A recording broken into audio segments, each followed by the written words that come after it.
Os sinais, eles nos chegam com vários propósitos. É bom que se entenda isso. Alguns são alvissareiros, eles vêm para nos avisar de algo favorável que está para acontecer. Às vezes, os sinais são prenúncios de alguma ocorrência e, de fato, existem sinais premonitórios. Outras vezes, os sinais nos avisam sobre partes do nosso ser, da nossa autoexpressão, partes nossas que estão separadas de nós, que nós não estamos reconhecendo como fazendo parte da nossa inteireza.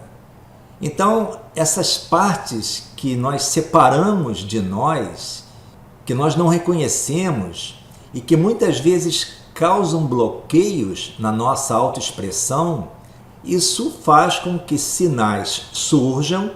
Muitas vezes eles começam sob formas de devaneios, pensamentos recorrentes, sonhos persistentes ou pequenos eventos sinalizadores, ocorrências incomuns, coisas estranhas que acontecem e que têm um rico simbolismo.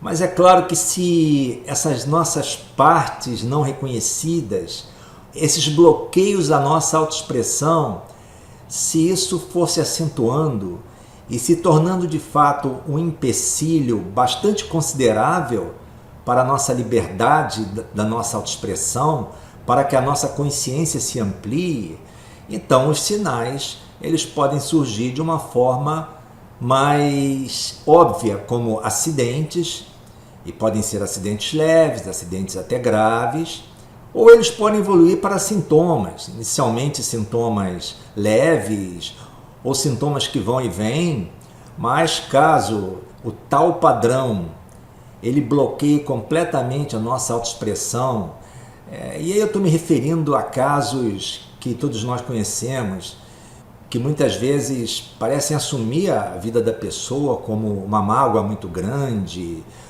a dor de uma perda muito profunda, ou uma raiva, e aí eu estou falando realmente de sentimentos, a maior parte são sentimentos negativos, porque os sentimentos positivos, frequentemente eles levam a uma ampliação da nossa autoexpressão, eles criam o desejo de se expressar, mas quando são sentimentos que nós chamaríamos de sentimentos negativos, sentimentos que podam a nossa autoexpressão, que fazem com que nosso mundo se afunile e fique muito restrito, então esses sintomas, a princípio leves, eles podem evoluir para doenças, e podem chegar a doenças agudas, que normalmente a gente designa pelo sufixo "it", alguma doença terminada em "it" ou similares, e até doenças crônicas, que são muitas terminando em "ose", ou até mesmo doenças como câncer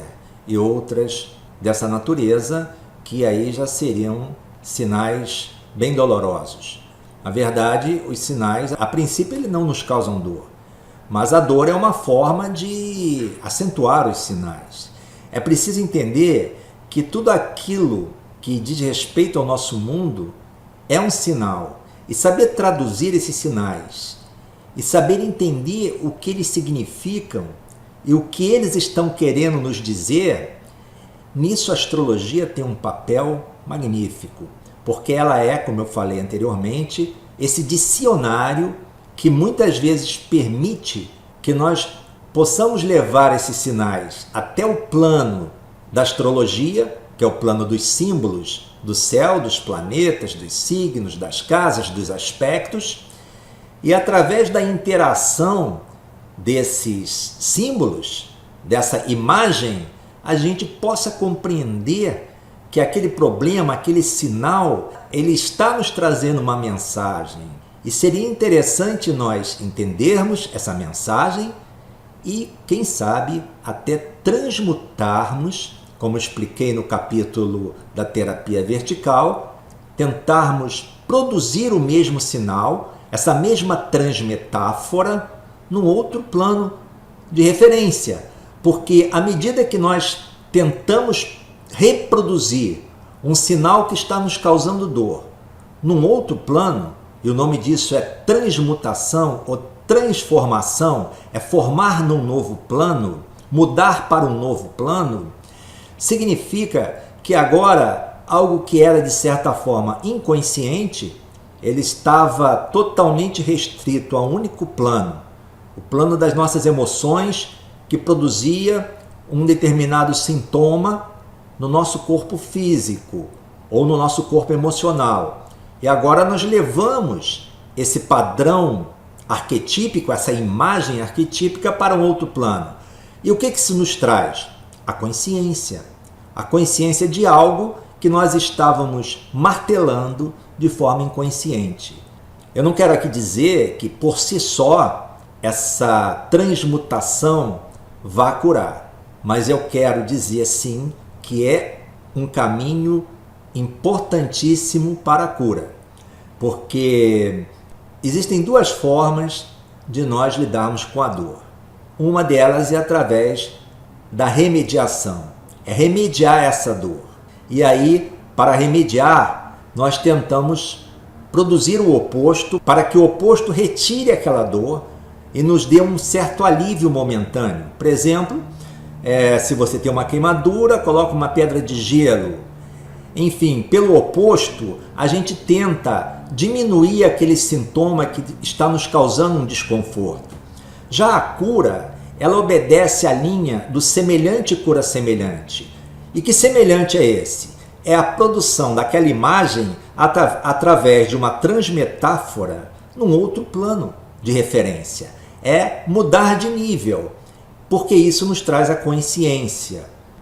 Eu aqui não quero dizer que é fácil nós entendermos qual é o padrão simbólico que está produzindo um determinado sintoma ou que produziu um determinado acidente, e que também é fácil formar uma transmetáfora num plano diferente.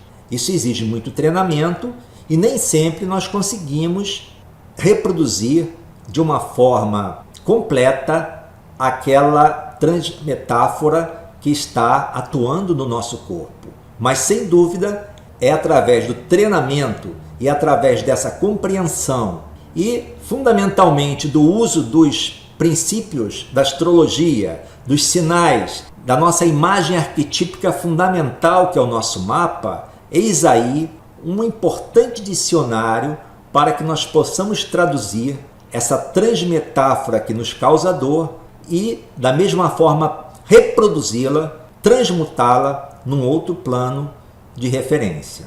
Portanto, a grande questão na leitura dos sinais é a gente conseguir associar esses sinais corretamente a uma determinada imagem arquetípica. Se for um sinal que diga respeito a nós, provavelmente vai estar no nosso mapa, mas tentar associar uma transmetáfora que nos incomoda a uma imagem pode não ser muito fácil, né? E isso pode envolver um ou mais princípios arquetípicos.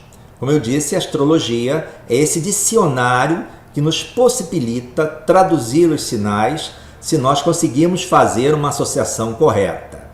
Uma questão muito interessante é que certos sinais da natureza, que são reconhecidos como símbolos de sorte ou símbolos de azar, ou certos ditados populares, eles decorrem justamente de uma determinada imagem arquetípica que forma aquela transmetáfora. Eu vou começar estudando um desses sinais da natureza, que é a libélula. Eu gosto muito desse inseto, porque eu já tive algumas ocorrências muito interessantes relacionadas à libélula, e a libélula frequentemente ela é vista como um sinal. É claro que se você estiver no local onde é normal existirem muitas libélulas, elas existem ali porque é o habitat delas, isso aí não é um sinal. Você está num local onde elas existem, isso, o sinal é algo que você reconhece como um sinal. Se você for para um local cheio de libélulas, porque ali elas se proliferam, isso não é sinal algum, você apenas está num local onde elas existem. O sinal acontece se uma libélula, por exemplo, aparecer numa situação inusitada, talvez fora do habitat dela, num momento simbólico, esse momento em si já é uma transmetáfora, como se ela quisesse nos avisar de algo. E isso acontece. É nesses instantes que aquela libélula ela se transforma num sinal. E, frequentemente, se tratando desse inseto, costuma ser um símbolo de sorte. É muito importante entender esse contexto onde surge não só a libélula, como o gato preto, como achar uma ferradura, ou enfim, qualquer símbolo que nós frequentemente associamos a alguma coisa. É importante entender que ele surge no momento em que é claro a sensação de que se trata de um sinal, e não num momento qualquer.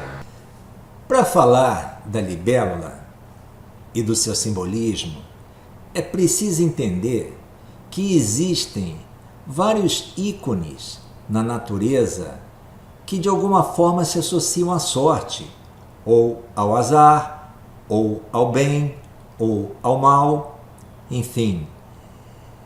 Eles estão por trás de uma série de ideias abstratas e por isso mesmo eles se tornam símbolos. As libélulas, por exemplo, elas são caracterizadas por ser um inseto de um tamanho grande, é um inseto grande, e pela sua delicadeza. São insetos voadores, longos e finos. De um modo geral, eles simbolizam a boa sorte, e é por isso que muitas pessoas fazem tatuagens de libélula como um amuleto. As libélulas também são símbolo de autoconhecimento, daquele autoconhecimento que vem com a maturidade. E nós já vamos ver por que a astrologia forma uma ponte para que nós possamos entender isso. Enfim, a libélula é um inseto, é um voador fantástico. Poderíamos fazer metáforas dizendo que elas são rápidas como a luz, torcendo, girando, mudando de direção, mesmo indo para trás. E isso dá uma ideia sempre da necessidade de se levantar e recomeçar. A libélula também tem um significado místico, como representante dos espíritos bons que velam por aqueles que estão vivendo na Terra. Esse inseto, que também é muito bonito, ele é atraído pela luz, ele representa a imortalidade e a regeneração, e ele transmite uma aura de magia e de fantasia, tanto quanto uma aura de liberdade, de mudança e de iluminação. Os japoneses escolheram a libélula como símbolo de alegria e luz. Só por essas características, nós já poderíamos fazer uma associação inicial da libélula com o nono princípio arquetípico, ou princípio Júpiter. Essa possibilidade de liberdade, de ir e vir, de ampliar o seu mundo. E também poderíamos acrescentar um componente do 12º princípio, Netuno, já que ela transmite essa aura de magia e de fantasia. Enfim, a libélula, como símbolo arquetípico, eu faria uma associação benéfica entre Júpiter e Netuno para expressar a transmetáfora cristalizada na libélula. Esse nome libélula significa livre, vem do latim liber, livre, e libélula seria aquela que é liberta, que é solta, que é livre. Os olhos da libélula, eles são compostos por milhares de facetas, talvez até 30.000 facetas, o que dá à libélula um campo visual de 360 graus, ou seja, a libélula enxerga integralmente tudo, absolutamente tudo. Ela tem um campo de visão de 360 graus. Mas a principal característica da libélula é a liberdade. Ela é rápida, ela é transparente, como são as coisas de Júpiter, ela enxerga na totalidade, ela pode se deslocar e parar no ar, ela pode triscar as superfícies da água, enfim, ela transmite a pura sensação de liberdade. E no mundo da simbologia, a liberdade tem uma estreita ligação com a sorte. Nós poderíamos dizer que, no simbolismo, liberdade é igual a sorte. E no Japão antigo, os antigos samurais, eles usavam a libélula desenhada nos seus capacetes como uma forma de proteção contra os inimigos e também como a boa sorte para lhes trazer a vitória. Isso era super adequado, porque a libélula, por ser rápida e ter a visão de 360 graus, são qualidades fundamentais para se vencer o inimigo, estar alerta, enxergar por todos os lados e ter rapidez no deslocamento. Portanto, a libélula também ela tem uma associação com a vitória. Portanto, a libélula se associa tanto à liberdade quanto à vitória e à sorte. E eu volto a falar, no mundo do simbolismo, tudo aquilo que tem relação com a liberdade e até mesmo com a vitória, se poderíamos acrescentar mais um item, tem relação com a sorte. Porque a sorte, ela consiste exatamente num aumento de liberdade. Veja bem, quanto mais liberdade uma pessoa tem, mais ela pode fazer o que quer. E isso é o que todo ser humano busca, fazer o que deseja. Veja, por exemplo, no plano da astrologia. Enquanto que Saturno está associado às portas e às paredes, ou seja, tudo aquilo que prende uma pessoa, que lhe dá limites, Júpiter, no lado contrário, no plano dos objetos, ele está associado à chave, que é aquilo que abre as portas. É Júpiter, a chave, que permite que você rompa esse limite chamado porta, que você abra a porta e vá além. É a chave que lhe dá liberdade, que lhe abre o espaço para você se expandir e se ampliar. É por isso que o vidro e os objetos transparentes também são associados a Júpiter, porque a transparência do vidro e de tudo aquilo que deixa passar a luz, aquilo não fecha a sua visão. A transparência permite que você vá além, mesmo que o vidro lhe contenha fisicamente, você pode ir além com seus olhos. Então, tudo aquilo que te permite, tudo aquilo que lhe permite ir além, que não lhe prende e que lhe dá liberdade, tem relação com Júpiter. E não é à toa que Júpiter é considerado na astrologia o grande benéfico. Então, nós temos Júpiter, relação com liberdade, relação com a sorte. Libélula, relação com liberdade, relação com vitória, relação com a sorte.